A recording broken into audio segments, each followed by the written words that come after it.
Hello बच्चों, आप सब कैसे हैं? मैं उम्मीद करता हूं कि बहुत अच्छे होंगे। और बच्चों, आज हम लोग आपका 6th क्लास का भूगोल आपका प्रारंभ करने जा रहे हैं विषय, और हम लोग पढ़ेंगे सौरमंडल में पृथ्वी। हमारा अपना चैप्टर नंबर 1 है। नया आपका सेशन है। बहुत बहुत आपका स्वागत है बच्चों नए सेशन में। और जितने भी हमारी बुक आपके प्रारंभ होगी, जो उनसे भी आपका विषय चलेगा शुरू से लेके अंतिम तक, बहुत अच्छे से उसको आपको कंप्लीट किया जाएगा और आपका चैप्टर वाइज हम लोग उसको देखेंगे। मेरी उम्मीद कर रहेगी कि मैं आपको बहुत सरल भाषा में पढ़ाऊं, ताकि आपको चीज़ें बहुत अधिक से अधिक आपको समझ आए। और साथ में एक आपकी आपकी नैतिक जिम्मेदारी बनती है कि आप दिन प्रतिदिन अपने सब्जेक्ट का अच्छे से क्लासें पढ़ें, प्रतिदिन वहाँ उनका रिवीजन करें, ताकि आगामी परीक्षा के लिए आप बिल्कुल प्रथम दिन से ही अंतिम दिन तक अपनी पढ़ाई के लिए बिल्कुल अग्रसर रहें। ऐसी मैं आपसे उम्मीद करता हूँ। और जितना भी कोई भी टीचर पढ़ाए, मैं पढ़ाऊँ, कोई भी अन्य आपका सब्जेक्ट है, प्रतिदिन उसको आपको समय सारणी पर पढ़ना है। साथ में अपने चैप्टर को जो आपको पढ़ाया गया है उसका नित्य आपको रिवीजन करना है, ताकि किसी प्रकार का आपका जो डाउट है, कोई आपकी अपनी क्वेरी होती है, आप उसको दूर कर सकें रिवीजन के माध्यम से। और कोई भी आपकी क्वेरी होती है, आपका प्रश्न बनता है, आप उसको हमें कमेंट सेशन के माध्यम से आप उसको हमको भेज सकते हैं बच्चों। क्लियर है? ताकि आपकी सारी चीज़ें बहुत अच्छे से आपका क्लियर हो जाए, हम ये चाहते हैं। और आपकी पढ़ाई बहुत सुचारू रूप से आपकी बनी रही। आज हम लोग जानेंगे कि आखिर में जो सौर मंडल है, जो आसमान है, जो हमको दिखाई देता है, आज हम इसके विषय में पढ़ेंगे कि आसमान में, आकाश में क्या क्या चीजें हैं, तारे क्या होते हैं, ग्रह क्या होते हैं, क्षुद्र ग्रह क्या हैं, कैसे हम आपका निर्धारित करते हैं आपका उनके विषय में, और कैसे हम बहुत अधिक उनके बारे में जान सकते हैं। हम इन सब चीजों को लेकर ही आज अपने चैप्टर में आपकी चर्चा करने वाले हैं। क्लियर है बच्चों? तो ज्यादा समय न लेते हुए हम सीधे चलते हैं डिजिटल बोर्ड की तरफ। तो बच्चों, जो हमारा अपना चैप्टर है सौर मंडल में पृथ्वी, हम उस पर बात करेंगे कि सोलर सिस्टम में जो अर्थ है, जो आपका ग्रह है अर्थ, हम उस ग्रह की बात करेंगे कि आखिर में पृथ्वी है क्या, किस प्रकार से उसका समाधान किया जाता है, किस प्रकार की चीजें हैं, हम लोग उस पर आपकी बात करेंगे, उसका विचार विमर्श करेंगे, उसको देखेंगे कि आखिर में पृथ्वी सोलर सिस्टम के लिए कितना महत्वपूर्ण है और हम उससे क्या सीख सकते हैं। उसी के अनुसार हम लोग आपका चलेंगे। क्लियर है? अब देखिए, सबसे पहले जितने भी एक छोटी इमेज आपको दिखाई दे रही होगी, इस इमेज को भी हम लोग एक्सप्लेन करेंगे, लेकिन उससे पहले हम लोग अपना जो टॉपिक है उसकी तरफ आगे बढ़ चलते हैं। देखिए, सूर्य अस्त के बाद आकाश को देखना कितना अच्छा लगता है। कह रहे कि जब आपका सूर्य निकलता है, उसके बाद सूर्य अस्त होता है, जब सूर्य छिप जाता है, तो उसके बाद आप आसमान को देखिए, कितना अच्छा लगता है उसको देखना। तारे आपके टिमटिमाते होंगे, रात हो चुकी होगी, पूरा जगमग होता है, पूरा आकाश आपको दिखाई देगा। आसमान में पहले एक या दो चमकते बिंदु ही दिखते हैं। अब देखेंगे, आप देखेंगे इसमें कुछ ऐसे बिंदु हैं जो आपको क्या दिखाई देंगे बच्चों, आपको चमकते हुए दिखाई देते हैं, लेकिन बाद में इनकी संख्या बढ़ जाती है। और होता क्या है कि जो इनकी संख्या होती है बाद में वो बढ़ जाती है। आप इनकी गणना नहीं कर सकते। गणना का मतलब है बच्चों, आप इनको गिन नहीं सकते कि कितने ऐसे तारे हैं जो आपका टिमटिमा रहे हैं, कितने ऐसे तारे हैं जो बहुत ज्यादा टिमटिमा रहे हैं। आप इनकी काउंटिंग जो है नहीं कर सकते। संपूर्ण आकाश छोटी छोटी चमकदार वस्तुओं से भरा है। कह रहे जितना भी आकाश है, जितना भी आपका आसमान है, वो छोटी छोटी आपकी चमकदार वस्तुओं से भरा है, जिसमें से कुछ आपके चमकीले होते हैं और कुछ कैसे होते हैं, आपके चमकीले होते हैं, एवं कुछ धुंधले होते हैं। ऐसे प्रतीत होता है, कुछ कैसे हैं आपके चमकीले लगते हैं, कुछ धुंधले लगते हैं। हमको ऐसा प्रतीत होता है कि कुछ बहुत ज्यादा चमक रहे हैं, कुछ आपके बहुत ज्यादा जो है आपके नहीं चमक रहे हैं। ठीक है, आगे देखिए, मानो आकाश में हीरे जड़े हों। ऐसा लगता है कि आकाश में क्या जड़ गए हैं, हीरे जड़ गए हैं। ठीक है, इनमें से कुछ टिमटिमाते प्रतीत होते हैं, लेकिन अगर आप ध्यान से देखेंगे तो आप पाएंगे कि इनमें से कुछ की टिमटिमा अन्य से अलग है। कह रहे आप देखेंगे जो इनकी आपकी टिमटिमाहट है वो कैसी है, आपकी अन्य तारों की तुलना में कुछ की अलग हो सकती है। ये बिना किसी टिमटिमाहट के चंद्रमा के समान आपका चमकते हैं। और कुछ कुछ आपके तारे ऐसे हैं जो आपके बिल्कुल नहीं टिमटिमाते, कंटिन्यूअस अपना प्रकाश में दिखाई देता है। आप जैसा कि एग्जाम्पल दिया है, उसमें बताया, आपस में कंपेयर किया है, जैसा कि आपका चंद्रमा। आप चंद्रमा को देखेंगे तो आपका जो चंद्रमा है, क्या वो आपका टिमटिम करता है? तो नहीं, वो आपका चंद्रमा जो है वो आपका टिमटिम नहीं करता, बिल्कुल एक सेम प्रकाश के साथ वो हमको दिखाई देता है। क्लियर है? तो कह रहा है कि कुछ तारे ऐसे भी हैं जो बिल्कुल ऐसे दिखाई देते हैं। देखिए, इन चमकीली वस्तुओं के साथ आप लगभग प्रतिदिन चंद्रमा को भी देखते हैं। और होता क्या है कि प्रतिदिन जो आपकी चीजें होती हैं, आप इन सब चीजों को, आपको चंद्रमा को भी इसमें देखते हैं। यह अलग अलग समय पर अलग आकार तथा अलग स्थितियों में दिखाई पड़ता है। और होता क्या है, आप इसको देखें, जो आपका चंद्रमा है, इसकी जो है अलग अलग समय हो सकता है, आज के बाद, 3 दिन के बाद, 5 दिन के बाद। क्या होता है, जो आपका चंद्र है उसका जो आकार है और जो स्थिति है उसमें कुछ हमको बदलाव दिखाई देता है। कभी आप देखेंगे फुल मून आपको दिखाई देगा, कभी आपको मून दिखाई नहीं देगा, कभी आपको हाफ मून दिखाई देगा, और कभी हाफ मून से ऊपर दिखाई देगा। तो ये सारे क्या हैं, ये जो आपका चंद्रमा है उसकी दिन प्रतिदिन आपकी सब चीजें समय स्थिति के अनुसार ये अलग दिखाई पड़ती हैं। आप पूर्ण चंद्रमा को लगभग 1 महीने में एक बार देख सकते हैं। और होता क्या है, आप ये देखना चाहते हैं कि आपको एक बार पूर्ण चंद्रमा चांद देखना है, तो आप उसे केवल कैसा देख सकते हैं, आप केवल महीने में एक बार ही देख सकते हैं। क्या कर सकते हैं, एक बार ही। यह पूर्ण चंद्रमा वाली रात या पूर्णिमा होती है। हम इसको क्या कहेंगे, हम इसको कहेंगे कि आपका पूर्ण है आपका चंद्रमा, तो या तो आप क्या कहेंगे, पूर्ण चंद्रमा कहेंगे, या कहेंगे आप आज पूर्णिमा है। पूर्णिमा का मतलब होता है जिस दिन आपका मून आपको पूरा दिखाई देता है। क्लियर है? 15 दिन आने के बाद आप इसे नहीं देख सकते, और जैसे ही आपकी पूर्णिमा होगी, ठीक उससे 15 दिन के बाद आप बच्चों जो आप चंद्रमा को नहीं देख सकते।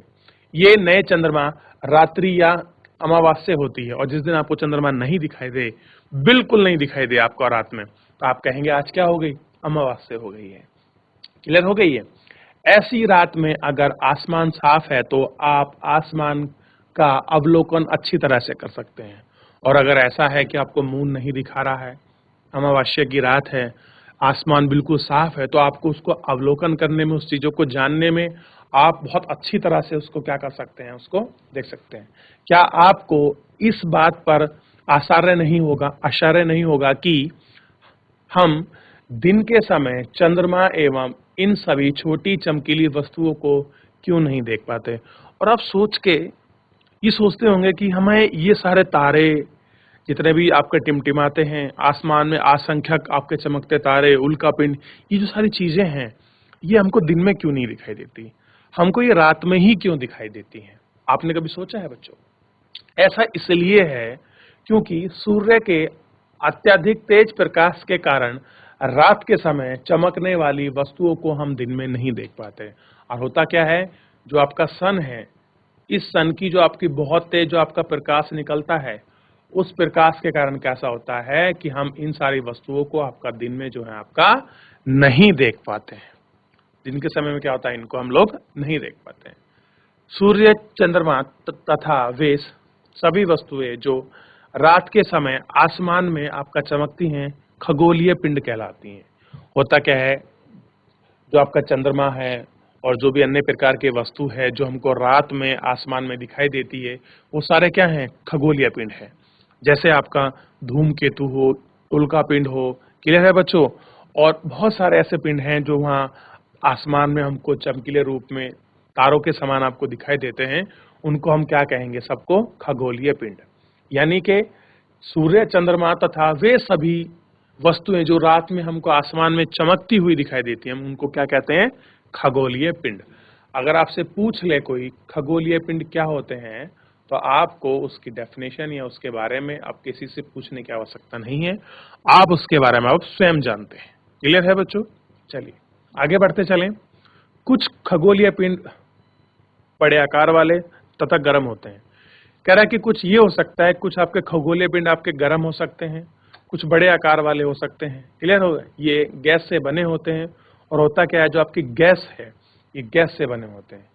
इनके पास अपनी ऊष्मा तथा प्रकाश होता है। होता क्या है कि इनके पास अपनी ऊष्मा होती है और इनके पास अपना प्रकाश होता है, जिससे वे बहुत बड़ी मात्रा में उत्सर्जित करते हैं। अब होता क्या है, इनके पास बहुत अधिक मात्रा में ऊष्मा और प्रकाश होता है, जिसको ये क्या करते हैं बच्चों, उसको उत्सर्जित करते हैं। इन खगोलीय पिंडों को तारा कहते हैं। यानी कि ऐसे प्रकाश, ऐसे जो खगोलीय पिंड जो आपका प्रकाश देते हैं, ऊष्मा देते हैं, हम उनको क्या कहते हैं? हम उनको खगोलीय पिंड, या उनको क्या कहेंगे? इनको हम खगोल पिंड का तारा कहते हैं। क्या क्या बोलेंगे इनको हम? खगोल पिंड का तारा। और सूर्य भी एक क्या है? आपका तारा है। ध्यान रहे, सूर्य भी क्या है बच्चों? आपका एक, सूर्य भी एक स्टार है आपका। क्या है आपका? सूर्य भी एक स्टार है। ये आपको थोड़ा सा जो है बच्चों ध्यान रखना है। मैं उम्मीद करता हूं कि यहाँ तक आपको खगोलीय पिंड समझने में कोई प्रॉब्लम नहीं आई होगी कि सूर्य चंद्रमा के समान जो भी अन्य आपको आसमान में चमकते हुए, जो भी आपकी कुछ भी आपकी वस्तुएं, जो भी चीज आपको दिखाई देती है, वो सारे क्या हैं? खगोलीय पिंड है।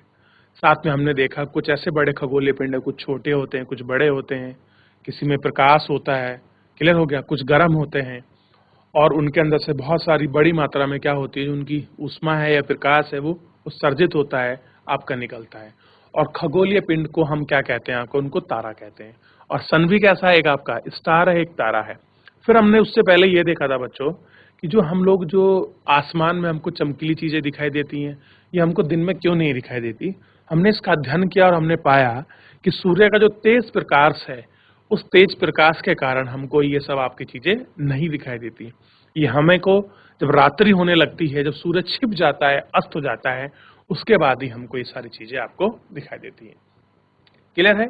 और फिर हम लोग आकलन कर रहे थे कि अगर हमको आसमान की अच्छी स्टडी करनी है तो हम ये देखेंगे कि उस समय जो है आपका मौसम पूरा अच्छी तरह से साफ होना चाहिए, तब हम बहुत अच्छे से उसकी स्टडी क्या है बच्चों कर पाते हैं। चलिए, रात के समय चमकते हुए अनगिनत तारे सूर्य के समान ही हैं। कह रहा रात के समय जो आपके चमकते हुए जो अनगिनत आपके तारे हैं, वो क्या हैं? आपके सूर्य के ही समान है। जो भी तारे आपको अलग अलग दिखाई देते हैं, सब कैसे हैं? सन जैसे हैं। लेकिन हमसे बहुत अधिक दूर होने के कारण हम लोग उनकी ऊष्मा या प्रकाश महसूस नहीं करते। यानी कि इतने तारे आपको दिखाई देते हैं, ये सूर्य के समान है, उसके जैसे ही हैं, लेकिन ये हमसे इतनी अधिक दूरी पर हैं बच्चों, इतनी अधिक दूरी होने के कारण जो इनका प्रकाश है, जो इनकी ऊष्मा है, हम उसको महसूस नहीं करते। वे अत्यधिक छोटे दिखाई पड़ते हैं। और होता क्या है कि वे अत्यधिक आपको छोटे दिखाई देते हैं। आपने अवश्य ध्यान दिया होगा कि कुछ दूरी से देखने पर सभी वस्तुएं छोटी दिखाई पड़ती हैं। और कह रहे कि अगर आप कुछ वस्तुओं को देखेंगे, अगर आप एक दूरी से देख रहे हैं, तो आपको वस्तुएं कैसे दिखाई पड़ेंगी? आपको छोटी दिखाई पड़ेंगी। क्लियर है? ठीक है। अत्यधिक ऊंचाई पर उड़ रहा हवाई जहाज आप कितना छोटा सा दिखता है।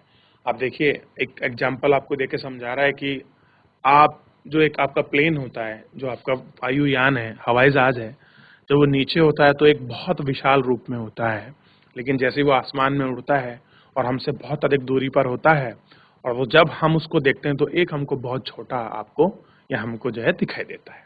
अब देखिए, रात्रि में आसमान की ओर देखते समय आप तारों के विभिन्न समूह द्वारा बनाई गई विविध आकृतियों को देख सकते हैं।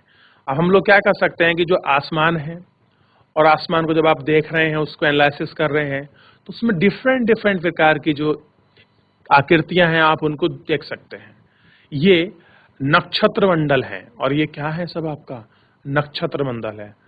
अब देखिए, असरा मेजा या बिग बियर इस प्रकार का एक नक्षत्र मंडल है, बहुत आसानी से पहचान में आने वाला नक्षत्र मंडल है।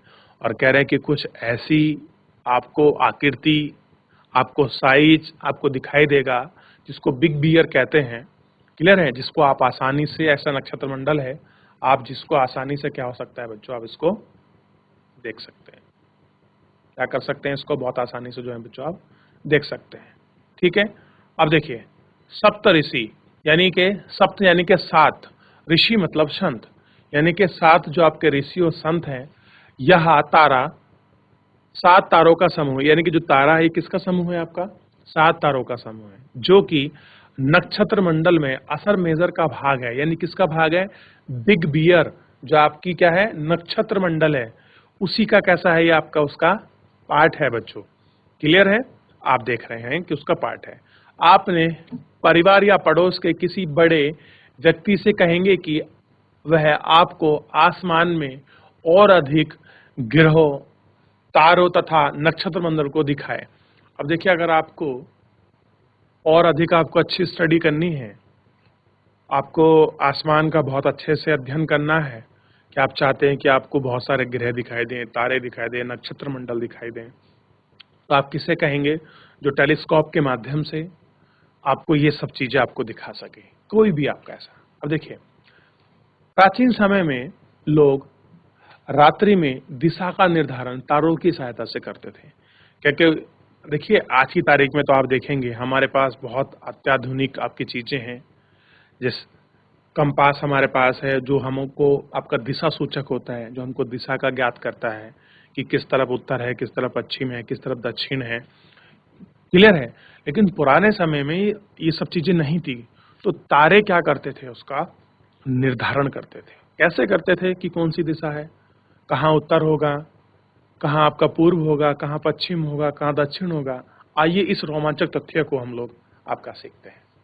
देखिए, उत्तरी तारा उत्तर दिशा को बताता है कि एक तारा होता है जिसको बोलते हैं उत्तरी तारा, और हमेशा वो किसको इंडिकेट करता है? उत्तर दिशा को, क्योंकि जो उत्तरी तारा है वो हमेशा कहाँ दिखता है? आपका उत्तर दिशा में। और इसी उत्तरी तारा को हम क्या बोलते हैं? ध्रुव तारा भी कहते हैं। क्या बोलते हैं बच्चों इसको? हम आपका ध्रुव तारा भी कहा जाता है। यह आसमान में हमेशा एक ही स्थान पर रहता है। और देखिए, हम इसलिए क्यों पहचान करते हैं? क्योंकि जो आपका ध्रुव तारा है ये हमेशा जो है बच्चों एक ही स्थान पर आपका रहता है, और एक ही स्थान पर आपका बिल्कुल फिक्स है, हिलता नहीं है। और हमेशा इसकी दिशा कैसी रहती है? उत्तर रहती है। हम सप्तऋषि की सहायता से ध्रुव तारे की स्थिति को जान सकते हैं कि जो आप सप्तऋषि हैं, क्लियर है, जो आपका नक्षत्र मंडल है, उस नक्षत्र मंडल को हम इस तारे के माध्यम से उसको ज्ञात कर सकते हैं, जान सकते हैं।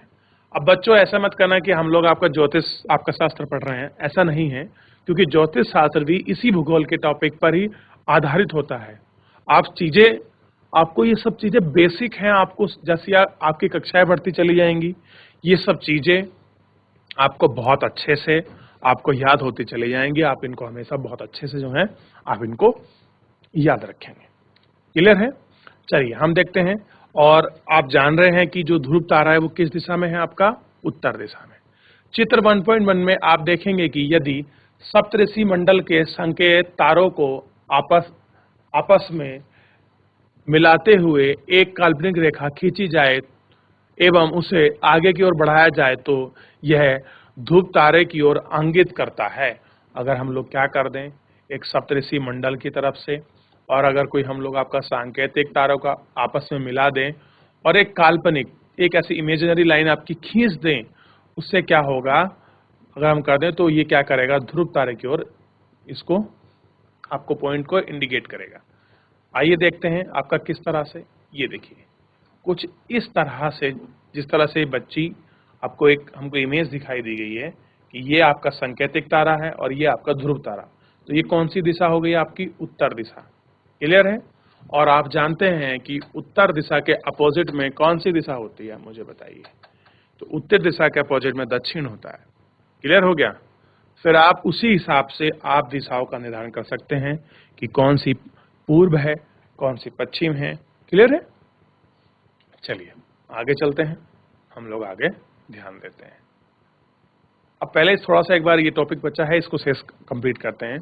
कुछ खगोलीय पिंडों में अपना प्रकाश एवं उष्मा नहीं होती, यानी कि बहुत सारे ऐसे खगोलीय पिंड हैं, बहुत से ऐसे तारे हैं जिनमें क्या नहीं होता? अपना प्रकाश और उष्मा नहीं होती।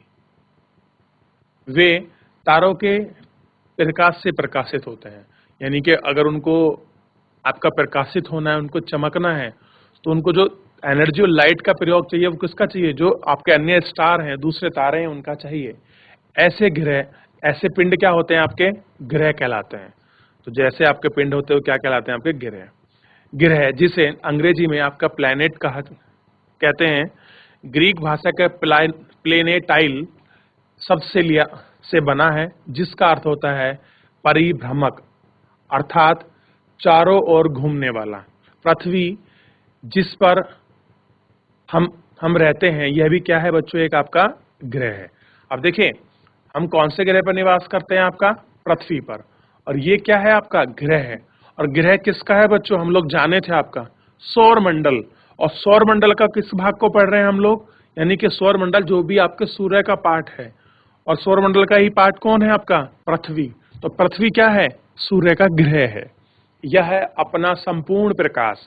अब देखिए उदाहरण दिया है कि जो कुछ ऐसे तारे होते हैं जो अपने प्रकाश से नहीं चमकते, दूसरों के प्रकाश से चमकते हैं, उसमें एग्जाम्पल दे रहे हैं आपका पृथ्वी का, कि पृथ्वी ऐसा ग्रह है जिसकी अपना प्रकाश और अपनी उष्मा नहीं है, ये किसी दूसरे तारे के साथ चमक रहा है। अब देखिए यह अपना संपूर्ण प्रकाश एवं ऊष्मा सूर्य से प्राप्त करती है। आप ही जानते हैं कि आपका पृथ्वी को आपका चमकाने वाला, उसको प्रकाश देने वाला, ऊर्जा देने वाला जो कोई स्रोत है, तो वो कौन है आपका, तो बच्चों वो आपका सूर्य ऐसा स्रोत है जो अपना पृथ्वी को प्रकाश और ऊष्मा दोनों प्राप्त कराता है। जो पृथ्वी के सबसे नजदीक का तारा, और है क्या कि ये पृथ्वी के सबसे नियरेस्ट जो है उसका कैसा है आपका बच्चों, तारा है, स्टार है। ठीक है, पृथ्वी को बहुत अधिक दूरी से जैसे चंद्रमा से देखने पर यह चंद्रमा की तरह चमकती हुई प्रतीत होती है। अब देखिए हम लोग रहते हैं तो हम अर्थ के ऊपर रहते हैं, हमको नहीं पता होगा, लेकिन जब हम लोग आसमान में ऊपर जाएंगे आकाश में और कुछ दूरी तय कर लेंगे कई हजार किलोमीटर, तब आप अगर अर्थ को देखोगे तो वो आपको चमकती हुई आपको प्रतीत होगी। ठीक है, अब देखिए एक छोटी सी इमेज है, जो इमेज मैं आपको दिखाऊंगा और आप इस इमेज को देखेंगे कि किस प्रकार से जो आपका ग्रहों का स्टार्टिंग है वो कैसे हो रहा है, ताकि आप इसको समझ सकें और इसको बहुत अच्छे से आप जान सकें। क्लियर है। अब देखिए हम ऐसे इसको बढ़ते चलेंगे, नीचे से थोड़ा सा ध्यान देंगे स्टार्टिंग की तरफ से। ठीक है बच्चों, अब देखिए सबसे पहले आप इसको ध्यान दीजिए, ये रहा आपका सन, दिखाई दिया आपको, ये आपका सन है। सन के बाद आप देखिए जैसे ही आपको लाइनें दिखाई गई गोल गोल सी, एक्चुअल में है क्या, जितने भी इस ग्रह हैं ये उनका परिपथ है। परि मतलब जो सूर्य के चारों ओर, पथ मतलब रास्ता, जिस तरह से ये आपका सूर्य के चारों ओर अपना चक्कर पूरा करते हैं, ये उनका पथ, उनका मार्ग है, उनका रास्ता हमको दिखाई दे रहा है। अब देखिए अर्थ का भी दिखाई दे रहा है, मार्स का भी दिखाई दे रहा है जो आपका मंगल है, बुध का जो आपकी मरकरी जिसको कहते हैं, वीनस का भी दिखाई दे रहा है जो आपका शुक्र है। इन सबके ऐसे मार कर कर हमको सारे जो आपके ग्रह हैं, आपके नेपच्यून तक हमको ये सारे ग्रह आपके सूर्य से हमको दिखाई दे रहे हैं। क्लियर है बच्चों। और नीचे उसकी पूरी स्थिति आकृति आपको बुक में मिलेगी कि बुध आपका कितने समय में सूर्य का चक्कर पूरा करता है, उसका घूर्णन अपने अक्ष पर कितने दिन में घूमता है। अक्ष मतलब अपनी धुरी पर, अपने पॉइंट पर जो घूमता है वो कितने दिन में घूमता है। तो ये हमको आपका देखना है और ये हमको क्या है बच्चों, आपका जानना है कि किस प्रकार से क्या है।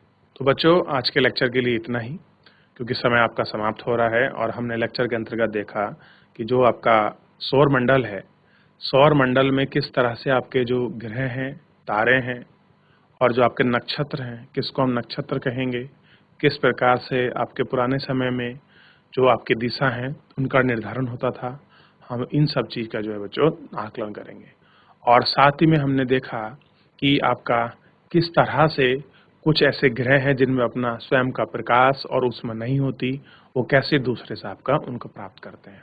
और साथ में एक हमने छोटा सा इमेज देखा था कि सूर्य से आपके बढ़ते हुए आपकी दूरी पर उनके ग्रह, जिसको हम नेक्स्ट लेक्चर में बहुत अच्छे से पढ़ेंगे और उसको बहुत अच्छे से जानेंगे। आज के लिए इतना ही, मिलते हैं आपको नेक्स्ट लेक्चर में। बहुत बहुत धन्यवाद।